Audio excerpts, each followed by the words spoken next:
লাল শাড়িতে প্রেয়সী পর্ব নাম্বার ১৬। লিখনীতে ফাতেমা ফারিয়ার, কণ্ঠে সাবিনা। সাতজনেরা এটাই করে। আদিল্লার বাচ্চা। আহিয়া খেপে গিয়ে কুশন তুলে ছুঁড়ে মারল তার দিকে, কিন্তু আদিল মাথা নিচু করে এড়িয়ে গেল। কুশন দিয়ে সরাসরি আঘাত করল সামনে দাঁড়ানো এক অচল দেয়ালের মতো মানুষটার মুখে। আদনান হাত মুঠো করে দাঁড়িয়ে আছে। চোখে কোনো রাগ নেই, তবে চোখের দৃষ্টিটা ঠান্ডা আর গভীর। আদিল তৎক্ষণাৎ সোজা হয়ে দাঁড়িয়ে গেল। তারপর নাটকীয় ভঙ্গিতে বলে উঠল, সরি ভাই, আমি না, আহিয়া। বলে দৌড়ে পালালো। মুহূর্তেই আহিয়া জমে গেল। শরীর যেন পাথর হয়ে গেছে। মুখ শুকনো, হাত পা কাঁপছে, শুধু চোখ দুটো বড় হয়ে স্থির হয়ে আছে আদনানের দিকে। আদনান ধীরে ধীরে কুশনটা হাতে তুলে নিল।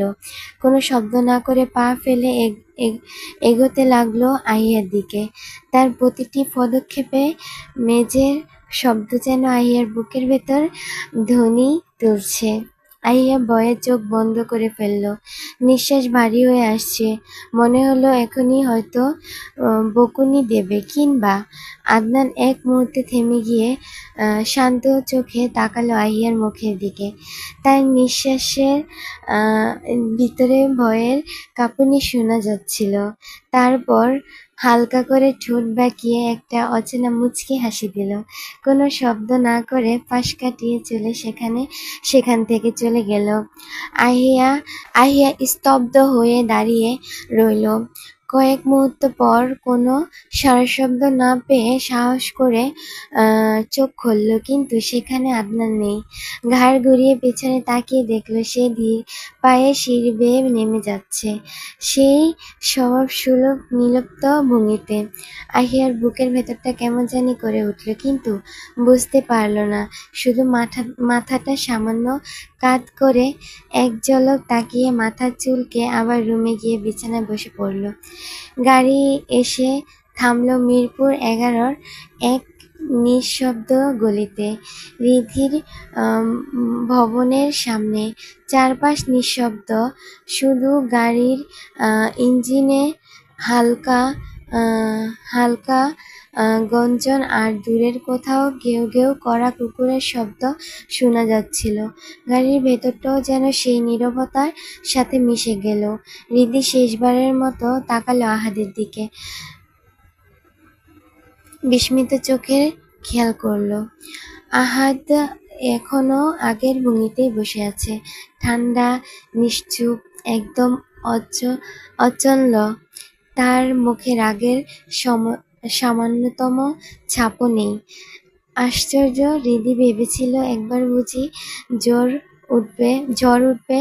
আহাদ রেগে আগুন হয়ে তাকে কান ধরে উঠবোস করাবে, কিংবা কোনো না কোনোভাবে শাস্তি দিবে। কিন্তু আশ্চর্য, সব প্রত্যাশা ভেস্তে দিয়ে আহাদ বরং অদ্ভুত এক শান্ত, বরফ ঠান্ডা ভাব নিয়ে বসে আছে। এই অদ্ভুত ভঙ্গি রিধিকে আরো বেশি অস্থির করে তুলল। চালক গাড়ি থেকে নেমে এসে ধীরে দরজা খুলে দিল। রিধি ব্যাগটা কাঁধে নিয়ে ওড়নাটা একটু গুছিয়ে নিয়ে নামার জন্য পা বাড়াতেই হঠাৎ বিদ্যুতের মতো হাতের হাত তার কবজি চেপে ধরল। চমকে উঠল রিধি। তার নরম শরীরটা হঠাৎ করে কেঁপে উঠল। আতঙ্ক আর বিস্ময়ে চোখ বড় বড় হয়ে গেল। ঘুরে তাকাতেই দৃষ্টি আটকে গেল আহাদের গভীর, গাঢ়, বাদামি, ঘন পাপড়িযুক্ত চোখের সাথে। সেই দৃষ্টিতে যেন অজস্র অগ্নি লুকানো আছে। আবার একই সাথে এক অদ্ভুত টানও। রিধির ধুকভুক করে উঠল। নিঃশ্বাস ভারী হয়ে গেল। কাঁপা কাঁপা কণ্ঠে জিজ্ঞাসা করল, কি হয়েছে, কিছু বলবেন? আহাদ এক মুহূর্ত কোনো উত্তর দিল না, শুধু তাকিয়ে রইল সেই কোমল তীব্র চোখের দিকে, ভীত চোখের দিকে। রিধির মুখের সরল ভঙ্গিমায়, সেই নরম গাল আর লাজুক দৃষ্টিতে এক অদ্ভুত মাদকতা ছিল। তা মুহূর্তের জন্য আহাদের সমস্ত রাগকে বরফে গলিয়ে দিতে চাইল। মনে হলো এই মেয়েটার দিকে তাকালে তার সমস্ত কঠোরতা, সমস্ত অভিমান ভেঙে যাবে। কিন্তু না, পরের মুহূর্তে সেই ঘটনাটা মনে পড়তেই আহাদের চোখে আবার আগুন জ্বলে উঠল। চেয়ার শক্ত হয়ে গেল, কপালের শিরাগুলো টান টান হয়ে উঠল। সে ধীরে ঝুঁকে এলো রিধির কাছে, দাঁত কিরমির করে ফিসফিস করে সরে বলল, আজকে প্রথম এই ভুল করেছিস, তাই ছেড়ে দিলাম, কিন্তু এরপরে যদি আর কখনো এমন হয় মনে রাখিস। শুধু সিরিয়াস আর কত পিটপিট করতে লাগলো, যেন কিছু বলতে চায়, কিন্তু গলা থেকে কোনো শব্দ বের হলো না। আহাদ হঠাৎ হাতটা ঝটকা মেরে ছেড়ে দিল, কঠিন স্বরে বলল, যাও এখন, কুইক। এক মুহূর্ত দেরি করল না রিধি। হুড়মুড় করে গাড়ি থেকে নেমে এক দৌড়ে ভিতরে ঢুকে গেল। হাওয়ার সাথে তার পায়ের শব্দ মিলিয়ে গেল। আহাদ চুপচাপ বসে তার চলে যাওয়ার দিকে তাকিয়ে রইল কিছুক্ষণ। ভ্রু কুঁচকে নিজেকে বিড়বিড় করে প্রশ্ন করল, আমাকে ভয় পেল না কুকুরকে? কিছুক্ষণ স্থির হয়ে রইল। তার দৃষ্টি তারপর হাতের উল্টো পিঠ দিয়ে নাকটা ঘষে নিয়ে মাথা এলিয়ে দিল সিটের সাথে। চোখ বন্ধ করতেই বুক ভরে এলো দীর্ঘ এক নিঃশ্বাস। গাড়িটা ধীরে ধীরে এগোতে শুরু করলো, আর সেই নীরবতা আবার গেলে নিল সব শব্দ। ঈশানী রান্নাঘরে ব্যস্ততার মাঝে আছে।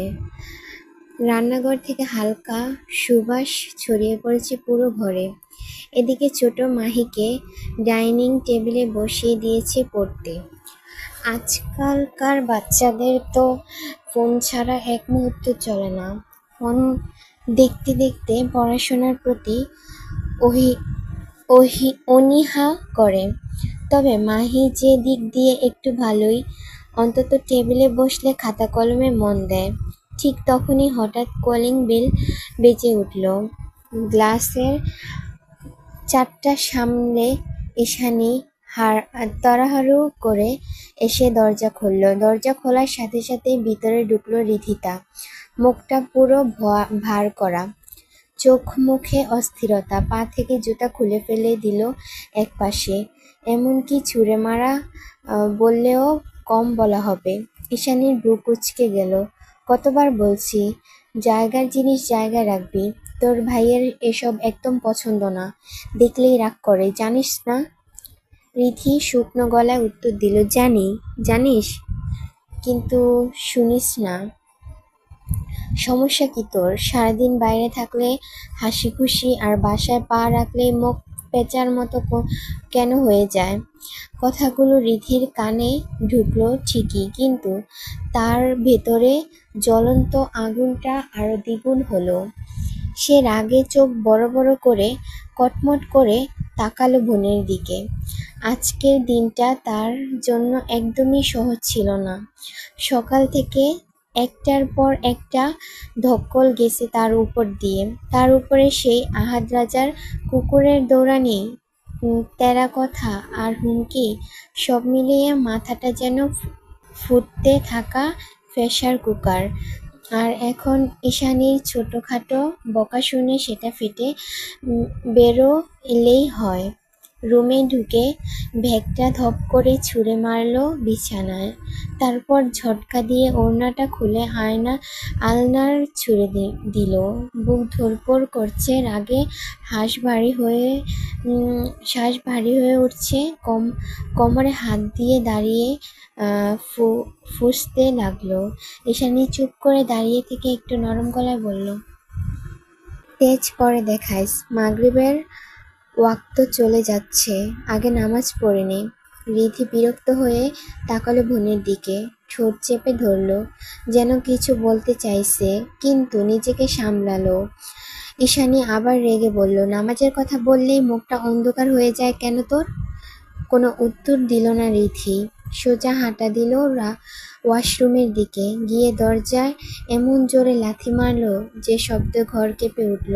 তারপর ভিতরে ঢুকে গেল। কিছুক্ষণ পরে বের হয়ে এলো ভেজা মুখে। হাত মুখ মুছে নিয়ে হেজাব মাথায় চুপচাপ দাঁড়িয়ে গেল জায়নামাজে। এমন সময় আবার কলিং বেল বেজে উঠল। ঈশানী ছুটে গিয়ে দরজা খুলে দিল। এবার ফিরেছে সুমন, অফিসে ক্লান্তি নিয়ে। ভেতরে ঢুকে প্রথমে চোখ বেলালো ড্রয়িং রুমে, ছোট মাহির খাতার দিকে একবার তাকালো, তারপর রুমে ঢুকে দিয়ে দেখলো রীতি নামাজে দাঁড়িয়ে আছে।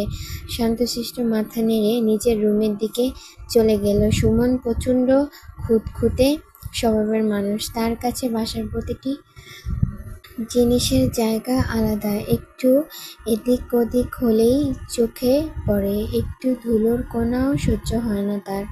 তাই ছোট বাসাটা সবসময় ঝকঝকে থাকে। ঈশানীও চেষ্টা করে তার এই অভ্যাসের সাথে খাপ খাইয়ে নিতে। রীতি নামাজ শেষ করে এসে সোফায় হুঁকো হাড়ু বাজ করে বসল।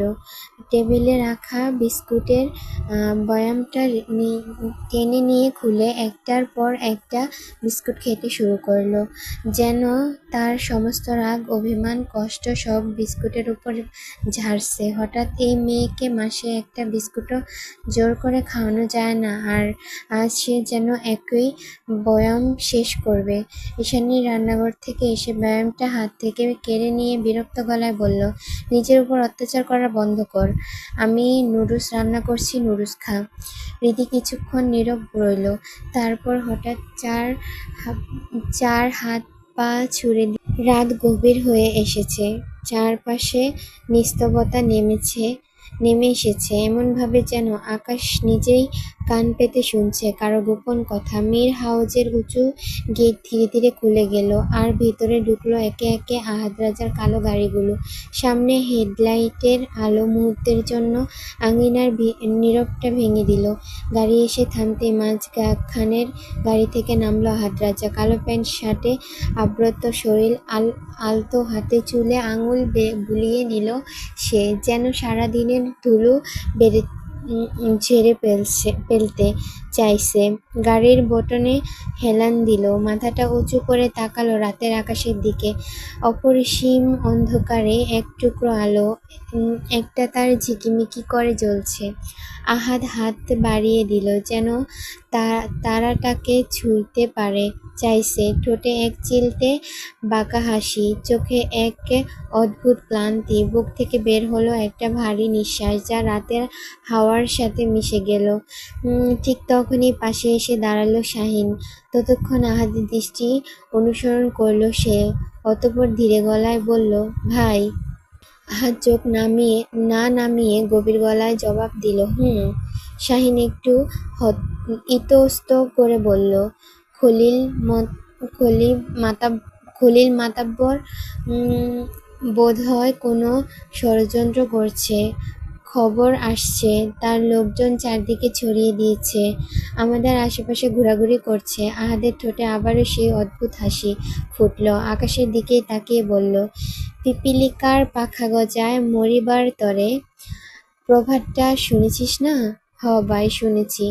ওরে উঠতে দে শাহিন, তবে বুঝতে যেন না পারে আমরা জানি ও কি খেল খেলছে। সময় এলে হিসাব কষা হবে। ঠিক আছে ভাই। আর কোনো কথা না বলে আহাদ সোজা ভিতরে ঢুকে গেল। ড্রয়িং রুমের টেবিলে বই খাতা ছড়িয়ে বসে আছে আদিবা, মনোযোগ দিয়ে লিখছে। পাশে বসে আদনান সাহায্য করছে তাকে। টেবিলের অপর প্রান্তে বসে আছেন আসফাক মীর। আহাদ ভিতরে ঢুকে সরাসরি গিয়ে বসলো চাচার পাশে। আলতো করে দুজনে একে অপরের হাতে চাপড় দিল। এক রকমের হাইফাই, তবে তাতে এক ধরনের অভ্যন্তরীণ বোঝাপড়া লুকানো। আহাদের দিকে তাকিয়ে আদিবার মুখে উজ্জ্বল হাসি ফুটে উঠল। আহাদ এক চোখ টিপে দিল বোনের দিকে। মুহূর্তে আদিবা খিলখিল করে হেসে উঠল।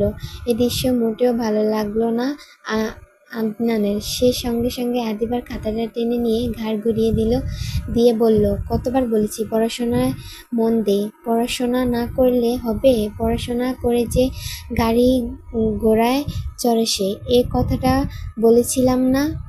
আহাদ পা ছড়িয়ে এবার হেলে বসল। ঠোঁটের কোণে তাচ্ছিল্য হাসি খেলে গেল। শান্ত অথচ ধরালো ভঙ্গাত্মক সুরে জবাব দিল, হায়, যারা পড়াশোনা করে নাই তারা তো ঢাকা থেকে চট্টগ্রাম, তেঁতুলিয়া থেকে টেকনাফ সব জায়গায় পায়ে হেঁটে যায়। কথাটা শুনে আদিবা খিলখিল করে হেসে দিল। আদনান অপমানিত হলো কিছুটা, নিজেকে সামলে নিয়ে আবার বলল, এটা কথার কথা, যে কথায় যুক্তি নাই সেটা কথার কথা হবে কেন? যুক্তি দিয়ে জীবন চলে না, চারটা চাক্কা গালায়া দিলেই চলবো। আদিবা আবারও হেসে দিল। এবার আসফাক মীরও নিজেকে দমিয়ে রাখতে পারলেন না, তিনিও হেসে ফেললেন। আদনান রাগে লাল হয়ে গেল। আহাদের সাথে কথায় কাজে সে কখনোই পেরে উঠবে না। মনে মনে দাঁত চেপে চুপ করে গেল, কারণ সে জানে অযথা লড়াই করলে অপদস্থ হবেই, জেতার কোনো সুযোগ নেই। আহাদ হালকা হাই তুলে 2 হাত উঁচু করে শরীরটা টানল, যেন অলসতা ঝেড়ে ফেলছে। এতপর দাঁড়িয়ে যাওয়ার আগে আবারও আদিবার দিকে তাকিয়ে চল। তখন 7:45। শহরের বাতাসে হালকা মিষ্টি গন্ধ, রাস্তার ধারে গাছের পাতায় জমে আছে ধুলোবালি, ভিতরে ঘড়ির টিকটিক শব্দটা ভেসে আসছে। আফরোজা শেখ আজ যথারীতি খুবই ভোরে ঘুম থেকে উঠেছেন। বিছানার উপর সুন্দরভাবে ভাঁজ করা ধূসর শাড়িটা গায়ে জড়িয়ে নিলেন। চুল শেড করা, হাতে সোনার পাতলা চুড়ি, একেবারে আদালতের জন্য প্রস্তুত এক নারী অভিজ্ঞা, আত্মবিশ্বাসী, ধৈর্যচেতনা। আয়নার সামনে দাঁড়িয়ে গলার মুক্তার মালাটা একবার ঠিক করে নিলেন। তারপর গভীর মুখে হাতে কালো পোশাকাটা তুলে নিয়ে রুম থেকে বেরিয়ে এলেন। তার পদচারণায় পুরো করিডোর জুড়ে গভীর এক ছন্দ বাজতে লাগলো। মূল দরজার কাছে গিয়ে থমকে দাঁড়ালেন। বাইরে তখন সূর্যের রোশনি পুরোপুরি ছড়িয়েছেন, কিন্তু আফরোজা শেখের চোখে অন্য এক সিদ্ধান্তের আলো। তিনি হঠাৎ ঘুরে তাকালেন। ডাইনিং টেবিলে ব্যস্ত হালিমা বেগম তখন সকালের নাস্তার আয়োজন করছেন। কপালে হালকা ঘাম জমেছে, শাড়ির আঁচল দিয়ে মুছতে মুছতে গিয়ে ঘোচাচ্ছিলেন। আফরোজা গভীর গলায় ডাক দিলেন, হালিমা। হালিমা আঁচলটা কপাল থেকে সরিয়ে হুড়াহুড়ি করে এগিয়ে এলেন। কি হয়েছে আফা, কিছু বলবা? আফরোজা এক মুহূর্ত চুপ রইলেন। কপালে এক আঙুল বুলিয়ে একটু চুলকে নিলেন। চোখের দৃষ্টি শক্ত হলো। আহিয়ার যে বান্ধবী আছে না, রিধিতা, মেয়েটাকে তোমার কেমন লাগে? হালিমা একটু অবাক হলেও উত্তর দিলেন দ্বিধাহীন কণ্ঠে, রিধিতা মেয়েটা আসলেই অনেক ভালো, অনেক সহজ সোজা, সরল সোজা, ভদ্র। কেন আপা, কি হয়েছে?